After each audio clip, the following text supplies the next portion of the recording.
चलिए आज का क्लास हम लोग शुरू करते हैं। हम लोग पढ़ रहे थे क्लास 10th लेसन 1 जैव प्रक्रम लाइफ प्रोसेस जैव प्रक्रम। उसी में अगला हमारा टॉपिक है जंतुओं में पोषण। जंतुओं में पोषण होता कैसे है, आज की क्लास में हम लोग ये जानेंगे। तो पहला, कोशिका के आधार पर जंतु को दो भागों में बांटा गया है। कोशिका के आधार पर जंतु को दो भागों में बांटा गया है। पहला एक कोशिकीय और दूसरा बहुकोशिकीय। एक कोशिकीय जीव वैसा जीव जिसका निर्माण एक कोशिका से मिलकर बना है। वैसा जीव जिसका निर्माण एक कोशिका से मिलकर बना है उसे एक कोशिकीय जीव कहते हैं। और बहुकोशिकीय जीव वैसा जीव जिसका निर्माण एक से अधिक कोशिकाओं से हुआ है उसे बहुकोशिकीय जीव कहते हैं। आइए पारी पारी से इन दोनों को पढ़ते हैं। सबसे पहला, एक कोशिकीय जीव में एक कोशिकीय जंतुओं में पोषण। तो एक कोशिकीय जंतु में पोषण की प्रक्रिया मुख्य रूप से 3 चरणों में संपन्न होती है। पहला अंतःग्रहण, दूसरा पाचन, तीसरा बहिष्करण। इसका मतलब है कि देखिए, पोषण का मतलब हम समझाए थे कि किसी भी खाद्य पदार्थ को शरीर के अंदर ग्रहण करना और इसका उपयोग विभिन्न कार्यों के लिए करना। तो इसी में बोला कि जब एक कोशिकीय जंतुओं में जो पोषण होता है वह 3 चरणों में संपन्न होता है। कौन कौन? तो पहले भोजन का अंतःग्रहण करेगा, उसके बाद भोजन का पाचन करेगा और जो अवशेष बचेगा उसका बहिष्करण यानी कि बाहर निकाल देगा। तो पहला अंतःग्रहण, एक कोशिकीय जंतु द्वारा भोज्य पदार्थ को शरीर के अंदर ग्रहण करने की प्रक्रिया को अंतःग्रहण कहा जाता है। अंतःग्रहण कहा जाता है यानी कि कोई भी एक कोशिकीय जीव द्वारा किसी भी भोजन पदार्थ को अपने शरीर के अंदर प्रवेश करवाना यानी कि अंदर ग्रहण करना ही क्या कहलाता है? अंतःग्रहण। फिर अगला है पाचन। अंतःग्रहण किए गए भोज्य पदार्थ को सरल व छोटे छोटे अणु में तोड़ने या अपघटन करने की प्रक्रिया को पाचन कहते हैं। यानी जब हम अपने शरीर के अंदर भोजन ग्रहण करते हैं तो वह भोजन को छोटे छोटे टुकड़ों में तोड़ता है या अपघटित करता है, उसी को ही क्या कहते हैं? पाचन। यह क्रिया एक कोशिकीय जंतुओं में भी होती है। उसके बाद बोला बहिष्करण, कि पाचन के बाद बचे शेष अवशिष्ट एवं हानिकारक पदार्थों को शरीर से बाहर निकालने की प्रक्रिया को बहिष्करण कहा जाता है। बहिष्करण यानी जब पाचन के पश्चात जब पाचन कंप्लीट हो जाता है तो उसमें बहुत सारे अवशेष भोजन पदार्थ यानी कि पचने के बाद जो बचा हुआ पदार्थ भोजन है उसी को शरीर से बाहर निकालने की प्रक्रिया ही क्या कहलाती है? बहिष्करण। तो इन 3 चरणों से हमारे एक कोशिकीय जंतुओं में पोषण संपन्न होता है। अगला हम लोग जानेंगे अमीबा के बारे में। अमीबा है क्या? अमीबा किसे कहते हैं? देखिए, अमीबा तो यह एक सरल एक कोशिकीय प्राणी संपोषी मृदु जलीय प्रोटोजोआ है। अमीबा क्या है? तो एक तरह के प्रोटोजोआ है जो एक कोशिकीय जीव भी है और प्राणी संपोषी जीव भी है। इसका आकार अनिश्चित होता है। इसका आकार कैसा होता है? अनिश्चित होता है। अमीबा में भोजन का अंतःग्रहण कुटपाद के द्वारा होता है। यानी अमीबा अपने भोजन को शरीर के अंदर किसके द्वारा ग्रहण करता है? तो कुटपाद के द्वारा ग्रहण करता है। जिस प्रकार हम मनुष्य भोजन को अपने मुंह के द्वारा ग्रहण करते हैं, उसी तरह अमीबा भी अपना भोजन का अंतःग्रहण कुटपाद के द्वारा करता है। ये ऑब्जेक्टिव पूछता है। अगला है अमीबा का जो प्रचलन अंग है वह कुटपाद है। यानी कि प्रचलन अंग का मतलब चलने वाला अंग। अमीबा किसके द्वारा आगे बढ़ पाता है? तो वह कुटपाद के द्वारा है। अमीबा में भोजन का पाचन भोजन रसधानी में ही एंजाइमों के द्वारा होता है। देखिए, समझने का मतलब है सिर्फ कि हम अपना शरीर से लेकर चलेंगे। अब जैसे हम मनुष्य का भोजन का पाचन कहाँ होता है? पेट में होता है। हम मनुष्य हैं तो उसका भोजन पेट में होता है। तो जो अमीबा का जो पेट है वही कहलाएगा भोजन रसधानी, जिसमें भोजन का पाचन होता है। किसके द्वारा होता है? तो एंजाइमों के द्वारा। किसके द्वारा? एंजाइमों के द्वारा। अगला, अमीबा में सिर्फ एक केंद्रक पाया जाता है। और देखिए, कोई भी अमीबा रहेगा, अमीबा का आकार अनिश्चित है, कैसे भी बना सकते हैं।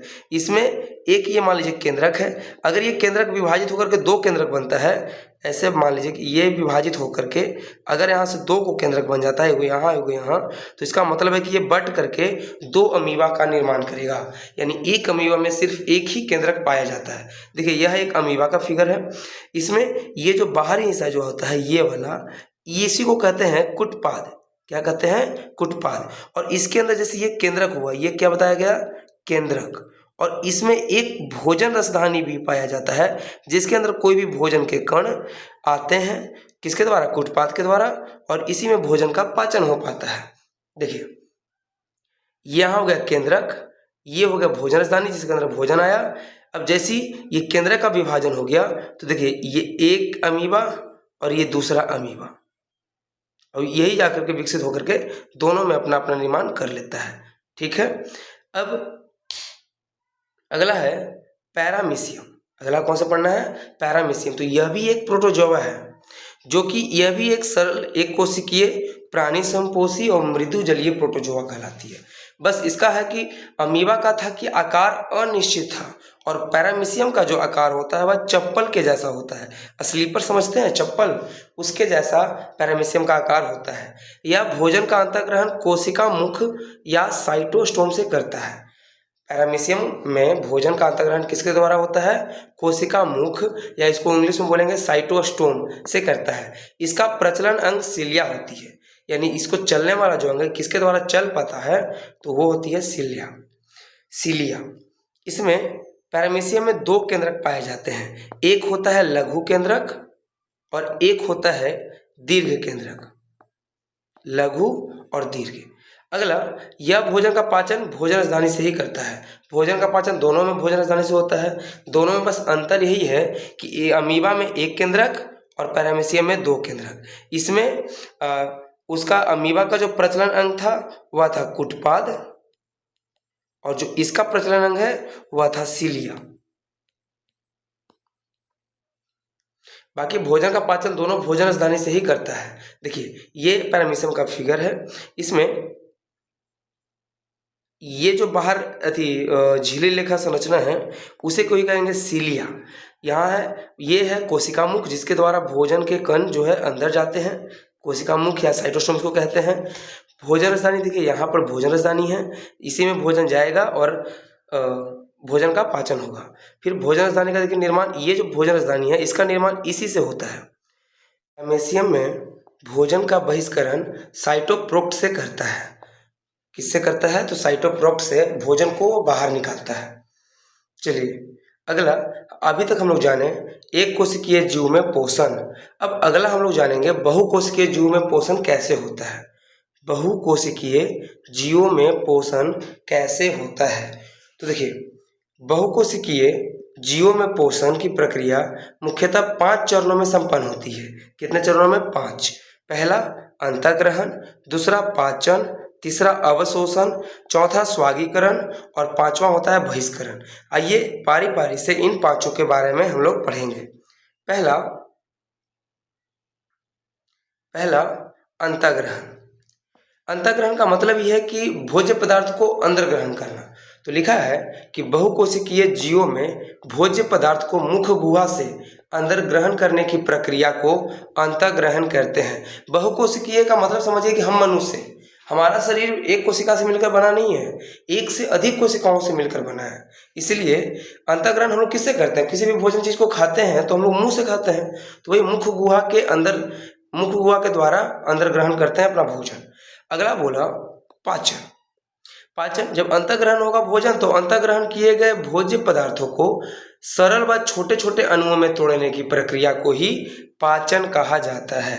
पहले हम लोग भोजन को अंदर ग्रहण करते हैं, उसके बाद पाचन में क्या होता है कि हमारा जो भोजन है वह छोटे छोटे टुकड़ों में टूटता है या अपघटित होता है। उसके बाद उसमें जो भी अच्छे अच्छे मतलब लाभदायक जो भोज्य पदार्थ होंगे उसको हमारा शरीर अवशोषित करता है। क्या करता है? अवशोषित करता है। तो वही उपयोगी भोज्य पदार्थों को अवशोषित करने की जो प्रक्रिया होती है उसे अवशोषण कहा जाता है। क्या कहा जाता है? अवशोषण। अगला स्वागीकरण। स्वागीकरण, तो अवशोषण भोज्य पदार्थ को रक्त के माध्यम से शरीर के विभिन्न कोशिकाओं तक पहुंचाने की प्रक्रिया को स्वागीकरण कहा जाता है।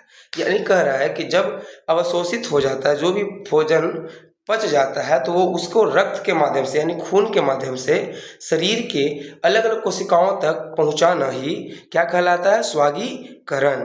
अगला बहिष्करण। अपने अपने कह रहे हैं अपचे हुए भोज्य पदार्थ को शरीर के बाहर निकालने की प्रक्रिया को बहिष्करण कहा जाता है। यानी कि जब पच गया भोजन तो उसका तो अवशोषण हो गया और वह विभिन्न कोशिकाओं के पास पहुंच गया, लेकिन जो भोजन नहीं पच पाता है हमारे शरीर में, वह उसका शरीर से बाहर निकल जाता है एनस के द्वारा। एनस के द्वारा वह शरीर से बाहर निकल जाता है। तो बहुकोशिकीय जीवों में इन 5 चरणों में ही पोषण संपन्न होता है। अब आइए हम लोग पढ़ेंगे मनुष्य का पाचन तंत्र। आखिर मनुष्य का पाचन तंत्र कैसे काम करता है, इसके बारे में हम लोग जानेंगे। मनुष्य के पाचन की प्रक्रिया में भाग लेने वाले अंगों के समूह को मनुष्य का पाचन तंत्र कहा जाता है, जो निम्नलिखित है। यानी कह रहा है कि देखिए, मनुष्य के जो पाचन की प्रक्रिया है उसमें जो जो अंग भाग लेते हैं उसे ही मनुष्य का पाचन तंत्र कहा जाता है, जो निम्नलिखित है। सबसे पहला मुख गुहा, दूसरा ग्रासनली, तीसरा अमाशय, चौथा छोटी आंत एवं बड़ी आंत, पांचवा यकृत और छठा अग्नाशय। यानी कह रहा है कि भोजन का जो पाचन होता है इन्हीं 6 अंगों के द्वारा ही होती है। जैसे अब देखिए पारा से हम लोग 6 पढ़ेंगे, ठीक है। सबसे पहला मुख गुहा। आखिर मुख गुहा है क्या, यह काम क्या करता है? तो मुख गुहा का मतलब ही है कि मुंह, मतलब समझिए कि भोजन को अंतर्ग्रहण करना। तो ऊपरी जबड़ा तथा निचली जबड़ा के बीच के क्षेत्रफल को मुख गुहा कहा जाता है। ऊपरी जबड़ा और निचली जबड़ा के बीच के क्षेत्रफल को मुख गुहा कहा जाता है। मुख गुहा में एक जीभ तथा कई दांत होते हैं। मुख गुहा जो भी हमारा मुंह है उसके अंदर कई दांत यानी कि 28 दांत किसी किसी में, और स्वस्थ व्यक्ति है तो उसमें 32 दांत होते हैं। और जीभ की संख्या कितनी होती है? एक जीभ होती है। मुख गुहा को बंद करने के लिए 2 मांसल होठ भी होते हैं। मुख गुहा के 3 जोड़ी लार ग्रंथियां पाई जाती है। मुख गुहा में 3 जोड़ी लार ग्रंथियां पाई जाती है। पहला पैरोटिड ग्रंथि, दूसरा सबमैंडिबुलर ग्रंथि, तीसरा सबलिंगुअल ग्रंथि। अब कुछ नोट पॉइंट। लार ग्रंथि से लार का स्राव होता है। भोजन का पाचन मुख गुहा से शुरू होता है, यानी भोजन जो पचना होता है वो मुख गुहा से ही शुरू हो जाता है। लार में टायलिन नामक एंजाइम पाया जाता है जो भोजन में उपस्थित कार्बोहाइड्रेट का पाचन करता है। पूछेगा कि कार्बोहाइड्रेट का पाचन कौन से एंजाइम के द्वारा किया जाता है? तो टायलिन। कहाँ पाया जाता है? तो लार में। अब मुख गुहा के बारे में पढ़ाई हो गया। अब हम लोग पढ़ेंगे जीभ के बारे में। इसके बारे में जीभ। मुख गुहा के फर्श पर स्थित मांसल रचना को जीभ कहते हैं। जीभ का पिछला भाग जुड़ा हुआ तथा अगला भाग स्वतंत्र होता है, यानी आजाद होता है। जीभ भोजन को उलटने, पलटने तथा ध्वनि निर्माण में मदद करता है। जीभ का हम लोग काम लेते हैं भोजन को उलटने और पलटने में, या फिर कोई भी आवाज निकालने में जो जीभ है मदद करता है। जीभ पर विभिन्न प्रकार के स्वाद पहचानने के लिए स्वाद कलियां पाई जाती हैं। स्वाद कलियां 3 प्रकार की होती हैं। पहला फंगीफॉर्म, दूसरा फिलिफॉर्म, तीसरा सर्कमवैलेंट। यही 3 स्वाद कलियां जीभ पर पाई जाती हैं। अब हम लोग पढ़ेंगे दांत के बारे में। दांत।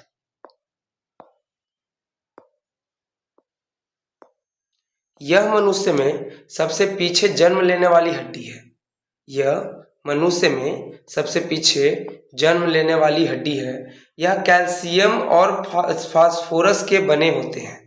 जो दांत होते हैं वह कैल्शियम और फास्फोरस के बने होते हैं। जीवन में दांत 2 बार ही आते हैं, एक अस्थायी दांत, एक अस्थायी दांत। एक टेम्पररी टीथ और एक परमानेंट टीथ। टेम्पररी टीथ इसकी संख्या 20 होती है, जिसको हम लोग दूध के दांत भी कहते हैं, और परमानेंट टीथ इसकी संख्या 32 होती है। ऐसे अधिकांश मनुष्य में 28 ही होती है, लेकिन अगर एग्जाम में पूछता है कि स्थायी दांत की संख्या कितनी होती है तो हम लोग 32 टिक लगाएंगे, 32। कार्य तथा रचना के आधार पर दांत 4 प्रकार के होते हैं। पहला इंसाइजर, कृदंत या कर्तनक, दूसरा कैनाइन, भेदक या रदनक, तीसरा मोलर, चवर्णक, प्रीमोलर, अग्रचवर्णक।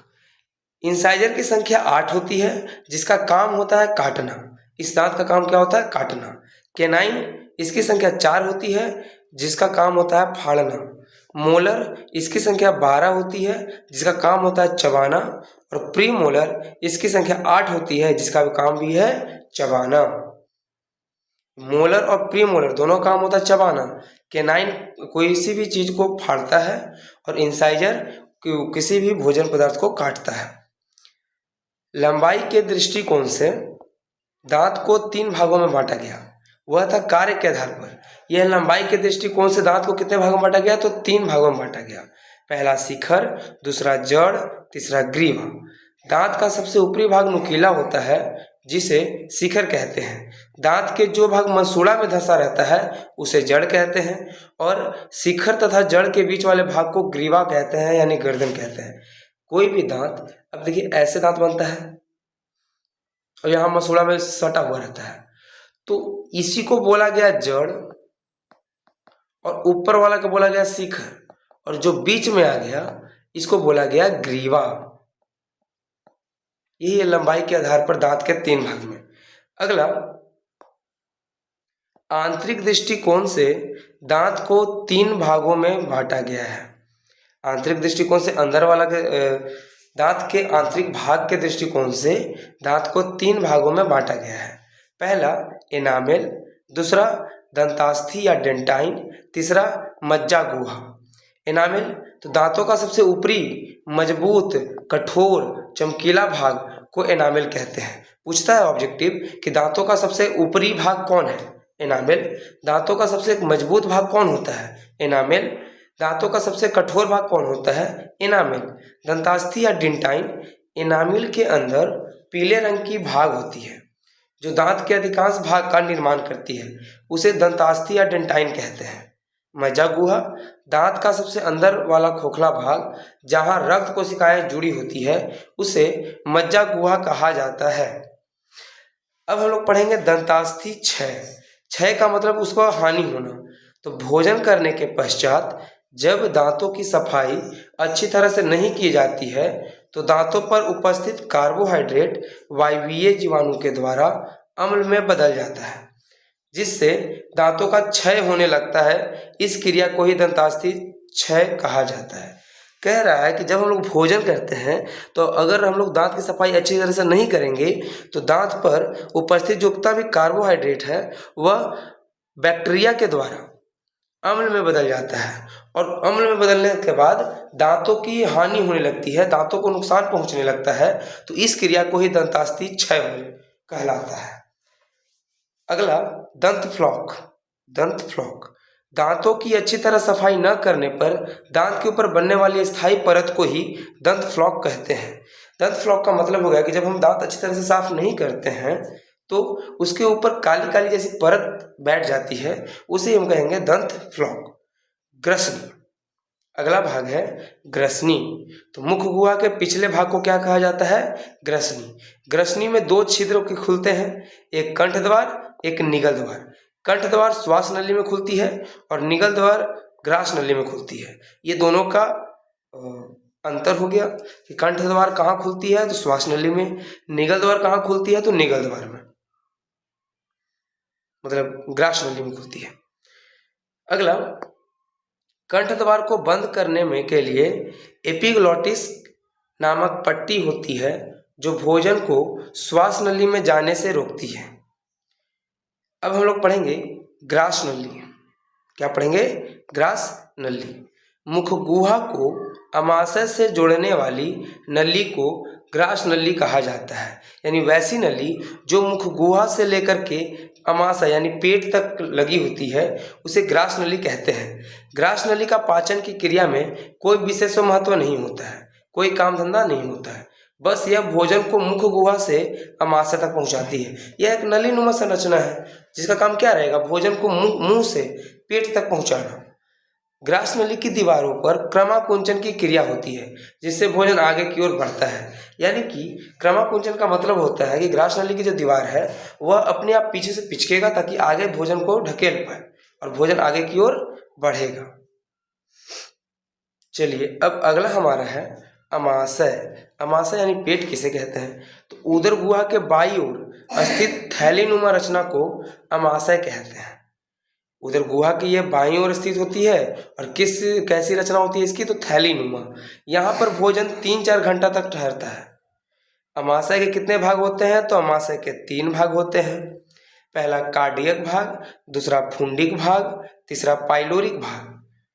अमाशय की दीवारों पर 3 तरह की कोशिकाओं का समूह होता है जिसे जठर ग्रंथि कहते हैं। जठर ग्रंथि से जठर रस का स्राव होता है। ये सब ऑब्जेक्टिव है कि किस ग्रंथि से जठर रस का स्राव होता है? तो जठर ग्रंथि से। जठर रस में 3 तरह के एंजाइम पाए जाते हैं। कितने तरह के एंजाइम पाए जाते हैं? 3 तरह के। पहला हाइड्रोक्लोरिक अम्ल, दूसरा पेप्सिनोजिन, तीसरा म्यूकस या श्लेष्मा। म्यूकस या श्लेष्मा। निष्क्रिय हाइड्रोक्लोरिक अम्ल तथा पेप्सिनोजिन आपस में मिलकर सक्रिय पेप्सिन का निर्माण करता है जो भोजन के उपस्थित प्रोटॉन को पचाकर पेप्टॉन में बदल देता है। जठर ग्रंथि प्रतिदिन 3 लीटर जठर रस का निर्माण करती है। जठर ग्रंथि में जठर रस का निर्माण होता है, कितना होता है? तो प्रतिदिन 3 लीटर। अमाशय की दीवारों में 3 प्रकार की कोशिकाएं पाई जाती हैं। जो पेट है हमारा उसके दीवार में कितने तरह की कोशिकाएं पाई जाती है? 3 तरह की। पहला म्यूकस कोशिका, दूसरा अम्लजन कोशिका, तीसरा जाइमोनिक कोशिका।